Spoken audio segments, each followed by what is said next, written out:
আমাদের সমাজ ব্যবস্থার পরিবর্তন করতে হবে।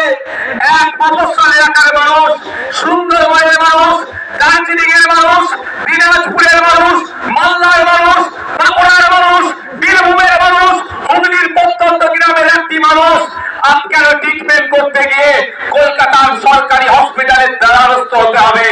Indian secular front alternative politics provide করছে।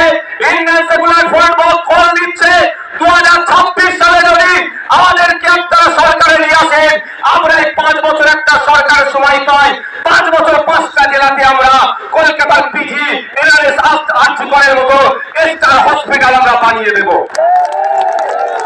তাহলে গ্রামের মানুষকে আর শহরে উপস্থিত হতে হবে না। আমরা কল দিচ্ছি আপনাদের। আজকে দেখলে দেখা যাবে শিক্ষা ব্যবস্থা কলোনিতে চলে যাচ্ছে। 2012 থেকে 2024 এই সমকালে পশ্চিম বাংলায় প্রায় 25,000 প্রাইমারি স্কুল বন্ধ হয়ে গিয়েছে। আজকে আমরা এই মঞ্চ থেকে ঘোষণা দিচ্ছি, শুধু বন্ধ হয়ে যাওয়া স্কুলগুলো চালু করা নয়, নতুন নতুন শিক্ষা প্রতিষ্ঠান হবে, কলেজ তৈরি হবে, নতুন নতুন শিক্ষা প্রতিষ্ঠান হবে, কলেজ তৈরি হবে, সাথে সাথে ইউনিভার্সিটিও তৈরি হবে। দুর্ভাগ্য আমাদের মুর্শিদাবাদ জেলা সারা ভারতবর্ষের পিছিয়ে থাকা জেলাগুলোর মধ্যে যদি আমরা খোঁজ করি একটা জেলা পাবো মুর্শিদাবাদ জেলা। সেই জেলাতে এখনো পর্যন্ত একটা ফুল ফ্লেজেড ইউনিভার্সিটি দেখতে পাচ্ছি না। আমরা শুধু মুর্শিদাবাদ हम आपको बोलना चाहते हैं, बंगाल में जो अभी सरकार चल रहा है सिर्फ नाम का सरकार चल रहा है, आखिर में सरकार चला रहा है।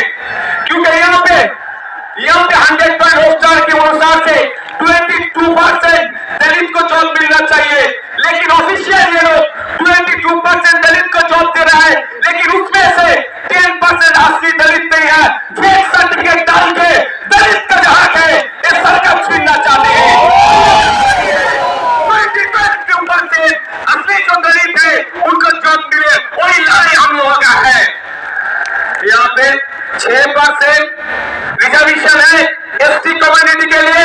दुख की बात है बंगाल में 1 करोड़ आदिवासी नहीं है, लेकिन 1.5 करोड़ एसटी सर्टिफिकेट प्रोवाइड किया गया है। इसका मतलब नहीं होता है जो 6% जो है, जब उसमें से असली जो आदिवासी है उनको नहीं मिल रहा है, उसको छोड़ के जो नॉन आदिवासी है, जो आदिवासी के जो संरक्षण है, जो हिसाब में रिजर्वेशन है, उसमें से वो लोग खा जा रहे हैं। तो हमारा वो चीज आज यहाँ से ऐलान करना चाहते हैं, अगर हम लोग सत्ते में आएंगे 22% जो दलित के लिए जॉब है रिजर्वेशन उनको सही से मिलेगा, 6% जो आदिवासी के हैं वो मिलेगा, साथ में रामगढ़ मिश्राजी का जो कमीशन है बैकवर्ड क्लास का जो माइनॉरिटी मुस्लिम है उनका जो 10% देने के लिए बोला है, हम लोग देंगे। 100টা চাকরি হলে 10টা অনগ্রসর মুসলমান চাকরি পাবে, 22টা দলিত চাকরি পাবে, 6 জন আদিবাসী পাবে প্রকৃত। এর ব্যবস্থা আমরা করবো যদি 2026 সালে আমাদেরকে নিয়ে আসা হয়। আমরা করবো। আমরা এই মঞ্চ থেকে কি বলছি, আমাদের অধিকার পরিযায়ী শ্রমিকের অধিকার। Inter state migrant labour act 1979 কেন্দ্র সরকারের আইন। এই মাইগ্রেন্ট লেবারদের এই যারা নানান রকম অত্যাচার অনাচার হচ্ছে এগুলো বন্ধের জন্য। কিন্তু দুর্ভাগ্য আজকে যারা উপস্থিত হয়েছে, বলবো যদি আপনারা আমাদেরকে সুযোগ দেন 2026-এর জন্য, শুধু আপনারা নয়, আপনারা আজকে বাড়ি যাবেন, বাড়ি গিয়ে মহল্লাতে, ক্লাবে, মাঠে, ময়দানে, হাটে বাজারে, যে বাসে ঘাটে যেখানেই যাবেন একটাই কথা যে আইএসএফ কে এবার সুযোগ দেওয়া হোক। আইএসএফ এই চোর ডাকাত গুন্ডা মস্তান গুলোকে সরিয়ে দিয়ে সুস্থ সমাজ ব্যবস্থা নিয়ে আসবে। এই সমাজ ব্যবস্থায় সরকারি কর্মচারীরা তার হকের দিয়ে পাবে কেন্দ্রীয় সমাজে, যে সমাজ ব্যবস্থায় শূন্য পদগুলো পূরণ হবে